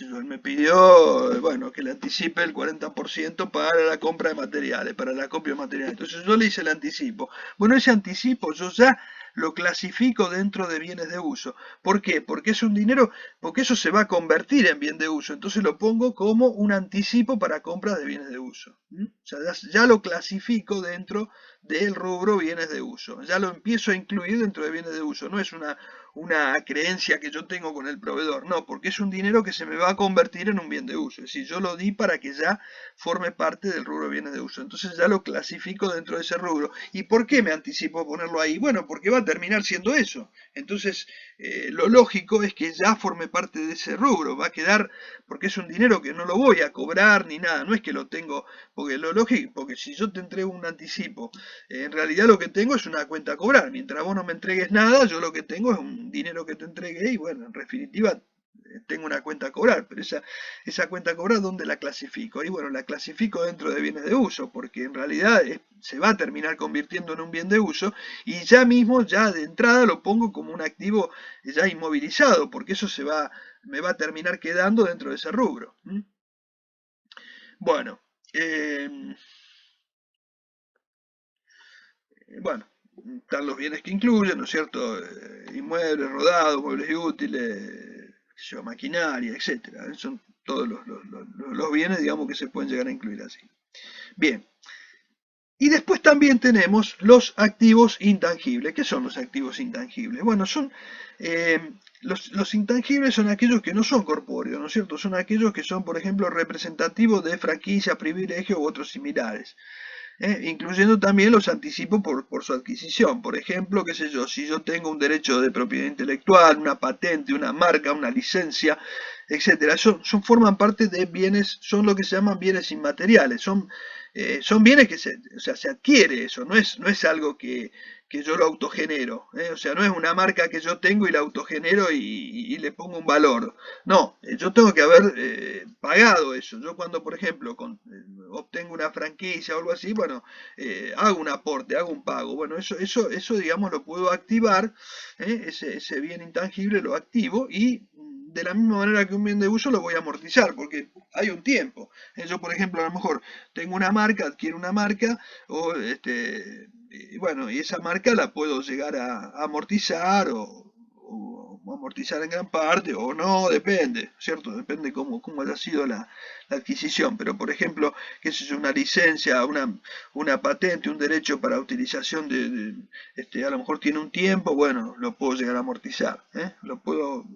Pueden ser amortizables o no, depende de cada uno el trato que le dé. Pero son bienes, o sea, son adquisiciones, pero que son inmateriales, ¿no es cierto? Bueno, y algunos gastos de organización, etcétera, preoperativo, algo así que yo puedo llegar a activar y a ir afectando en un tiempo. Bueno, eso por ahí también lo puedo tener como un activo, en algún caso, puede ser intangible. Bien.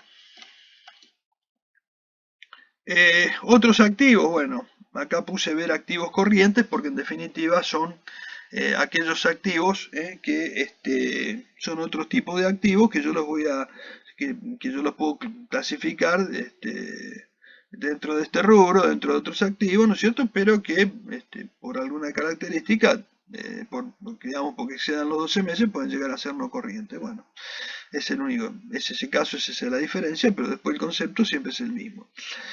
La llave de negocio. Bueno, la llave de negocio. Esto también es un rubro, ¿no es cierto?, que yo puedo llegar a tener dentro de mi activo.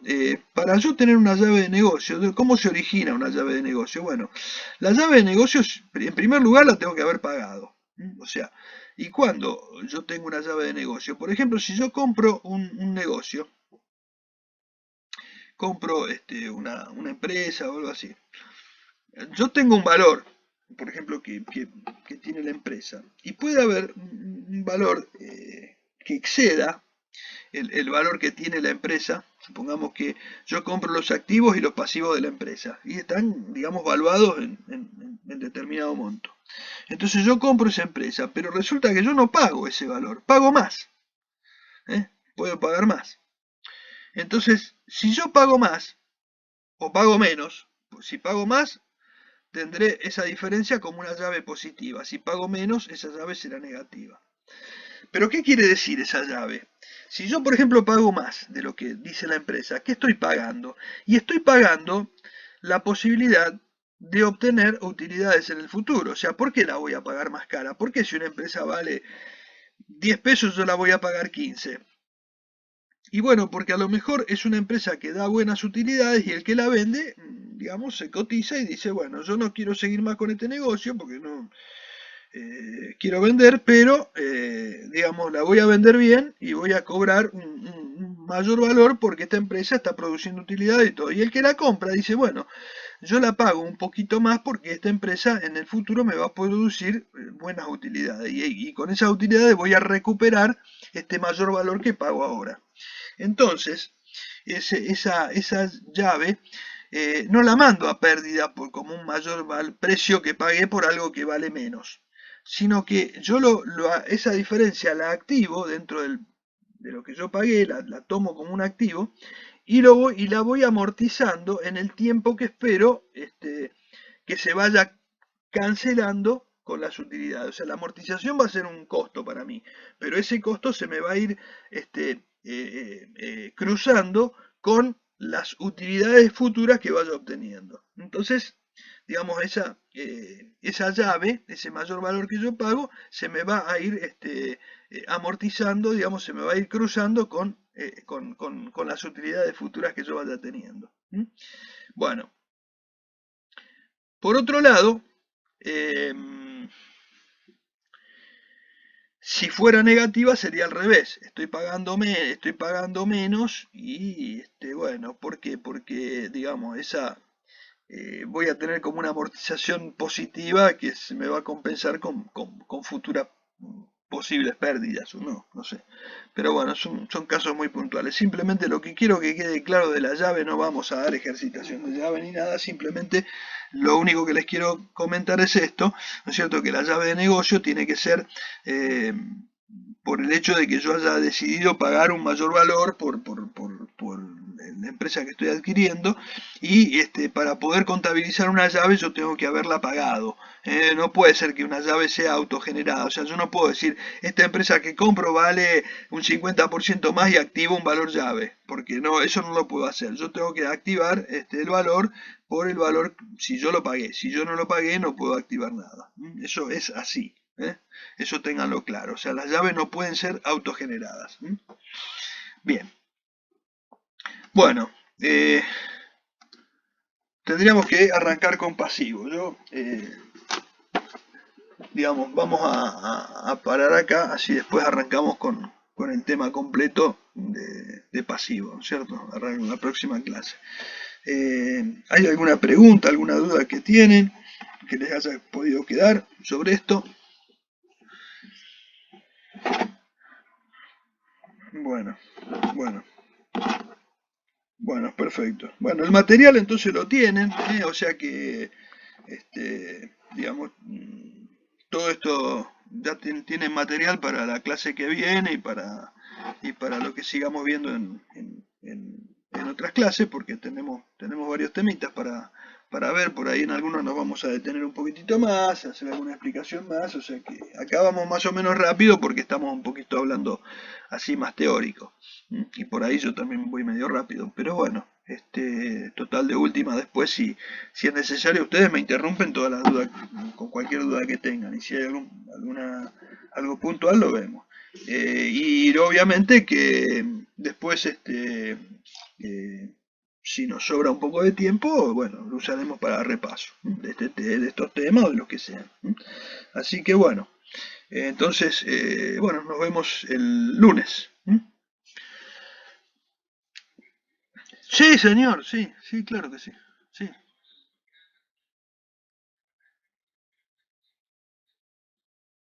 sí, sí.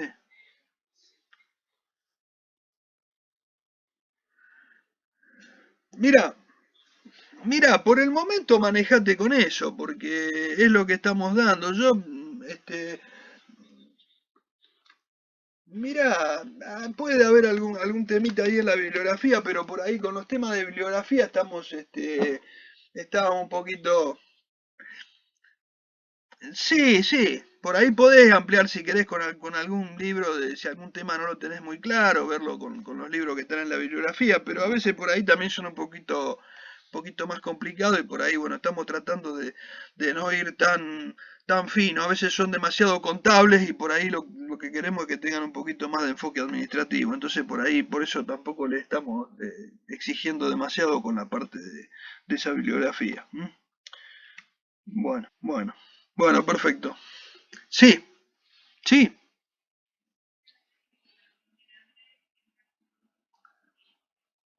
El integrador van a ser, sí, van a ser preguntas donde ustedes van a tener que generalmente elegir alguna alternativa, porque van a ser, como es virtual, bueno, a lo mejor son una cantidad de puntos, de preguntas, donde por ahí generalmente van a ser planteadas tipo multiple choice, o sea, ustedes van a tener que elegir entre varias respuestas una. Y a lo mejor en algunos casos puede ser que sea de carácter práctico, donde tengan que hacer alguna cuentita para poder determinar cuál es la correcta. No van a ser ejercicios así largos como los que desarrollamos, sino que a lo mejor van a ser un pedacito de eso. Por ahí, qué sé yo, te van a preguntar el valor recuperable de esto y va a tener que hacer un calculito, a lo mejor una cuentita para ver cuál es el correcto, nada más, pero a lo mejor no va a ser todo un desarrollo, entonces con lo cual va a ser mucho más cortito y mucho más acotado al punto específico que se te pida. Y bueno, y elegir entre las alternativas. O sea, por ahora lo estamos haciendo de esa manera, así que y vamos a seguir por el momento con esas características de examen. Así que va a ser así. ¿M? Bien. ¿Qué más? ¿Qué más? Bueno, bueno, muy bien. Chao, hasta el lunes, buenas noches. Chao, buenas noches. Buenas noches.